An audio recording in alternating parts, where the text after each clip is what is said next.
আমার চুলো পাকিয়া গেল বাতাসেরই দোষ, আমার চুলো পাকিয়া গেল, আমার চুলো পাকিয়া গেল বাতাসেরই দোষ, আমার চুলো পাকিয়া গেল।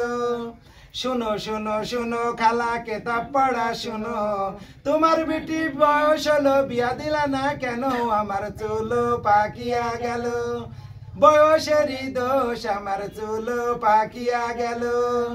উত্তরে নিয়ে আইলো বুড়ি কুধিতে কুধিতে, ঝুলা ঝাম্প থুয়া বুড়ি লাগিল কাজিয়া করিতে, আমার চুলো পাকিয়া গেল, বাতাসেরই দোষ, আমার চুলো পাকিয়া গেল। উপর ডালে একটা কাই নিচে আর একটা কাই, দুই কাইতে যুক্তি করে কে কতখানি পারি, আমার চুলো পাকিয়া গেল, বয়সেরই দোষ, আমার চুলো পাকিয়া গেল।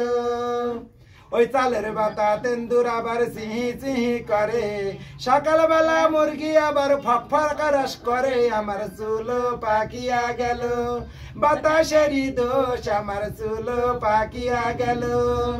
রামচন্দ্রপুরে একটা নাড়া মেজবালাম এক নাড়া, দুই নাড়াতে যুক্তি করে কার কত বড় বাড়ায়, আমার চুলো পাকিয়া গেল, বয়সেরই দোষ, আমার চুলো পাকিয়া গেল। রামচন্দ্রপুরে ঘোল বেছে গুদা গাড়ি ঘোল, দুই ঘোলালা যুক্তি করে কার কত বড় ধন, আমার চুলো পাকিয়া গেল, বাতাসেরই দোষ, আমার চুলো পাকিয়া গেল।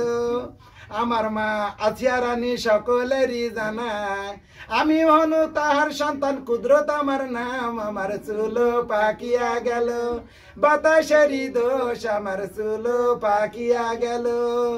কেমন হলো ভিডিওটা, গানটা, কবিতাটা? অনেকদিন পর আমরা মা ছেলে কবিতা নিয়ে এসেছিলাম, অবশ্যই কমেন্টে জানাবেন। আসসালামু আলাইকুম।